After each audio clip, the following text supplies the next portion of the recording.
Ayun, kumusta kayo mga idol? Meron nga lang pala ako sa inyong gustong ipakita kasi meron tayong ginagawa dito na Honda Click 150 big bike concept. Ayan.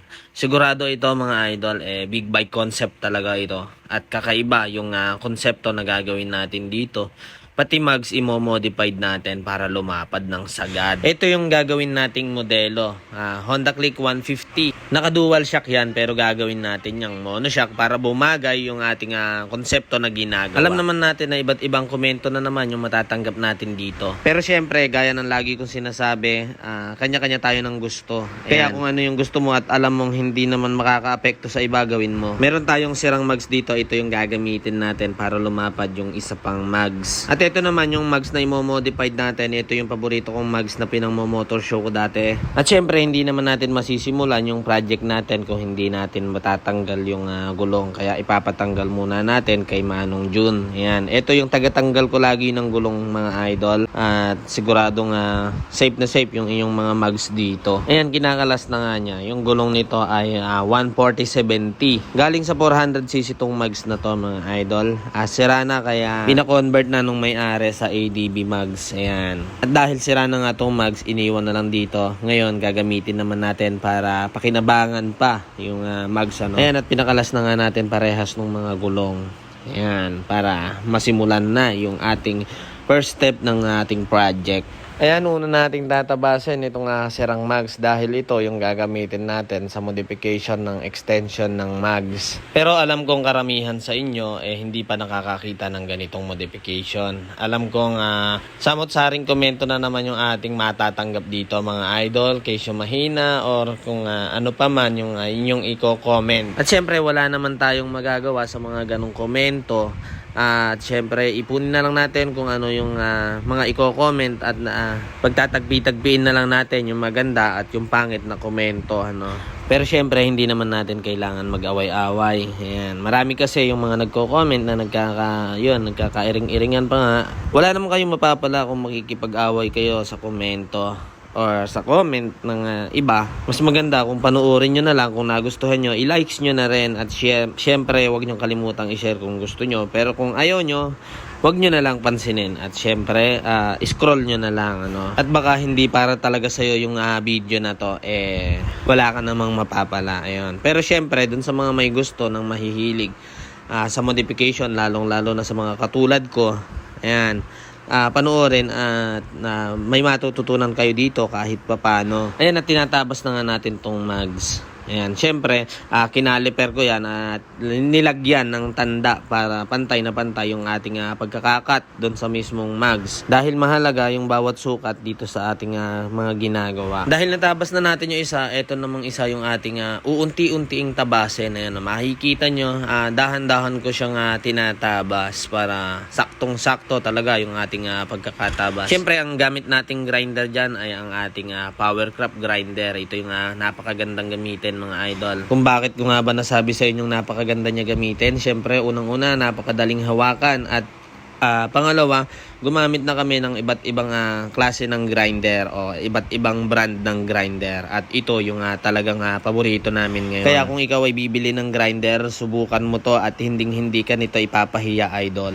Ayan, at pinapantay na nga lang natin to mga idol. Ayan, makikita nyo ang gamit nating bala dito ay flap disc. Ayan, 80 grit. Para sa mga hindi nakakakilala sa flap disc, ito yung ginagamit pang ukit ng mga bakal. Ayan, liha lang siya pero napakatalim nito at napakaganda gamitin. Ito yung ginagamit namin pag gumagawa kami ng mga bracket. Kaya kitang-kita nyo dyan kahit alloy yan or bakal, talaga namang mauukit mo talaga ng maganda. Ayan, halos 4 na oras na akong nagagagrinder dito at talaga namang nakakangalay na. Pero yung grinder halos hindi man lang umiinit. Ayan, meron kasi yan palatandaan dyan mga idol para mabilog mo ng maayos yung mags. Meron akong sinusundan na guide dyan, kaya hanggang dun lang yung aking ginagrinder. Ayan, dahil tapos na tayo sa pag-grinder, magwe-welding naman tayo gamit natin itong Powercraft na AC/DC. Ayan, shoutout sa Powercraft. At talaga namang napakaganda gamitin. At dahil nga magwe-welding na tayo, iinitan na natin tong ating we-weldingan. Dahil mas madali dumigit ang aluminum pag mainit na kaagad yung ating we-weldingin. Pwede mo rin naman hindi na siya painitan, kaso mas matagal lang siya kumapit dahil pinaiinit niya muna yung aluminum bago talaga siya dumikit. At syempre magpo-full weld na tayo. Ayan, ito na yung pinaka magandang parts. Napakatagal nito weldingan at talagang makakangalay ito mga idol. Pagka nag-welding kayo ng ganito kahaba sa aluminum. Mukha lang siyang mabilis kasi naka-time lapse pero napakatagal ko itong wineldingan.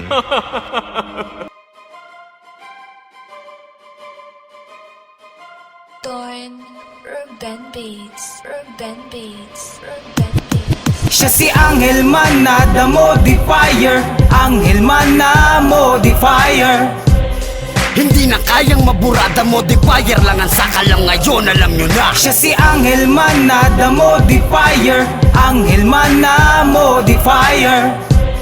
Hindi na kayang maburada, modifier lang ang sakalang ngayon, alam walang di kayang gawin kahit magkaso. Mga idol, ito na nga pala yung binibuild natin na Honda Click 150. Naka dual shock to. Mababago yung konsepto nito mga idol kasi nga lumapad na yung kanyang mags. Ayan, pakikita ko sa inyo. Ito yung wineldingan natin. At ipapakita ko din sa inyo kung ano yung lapad niya.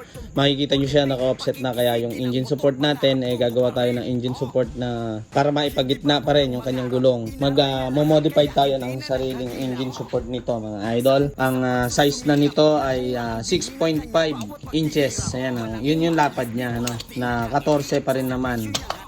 Sana mapakasya natin yung malapad na gulong dito, 140 or 160. Yung 160 hindi pa natin sigurado dahil dito sa kanyang ito yung sa para mag-change oil ka yung pasukan ng langis.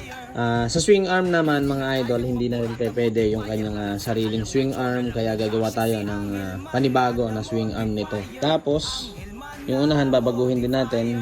Maliit kasi yan. Palalaparin din natin yan. Hindi ko alam kung gaano kalapad yung ilalagay natin sa unahan. Yan. Alam ko marami sa inyo yung magkukomento na babagal. Siyempre babagal yan sa sobrang lapad nito. Babagal, lalakas sa gas. Mahalaga nito mga idol. Yung build na gusto mo nasusunod mo.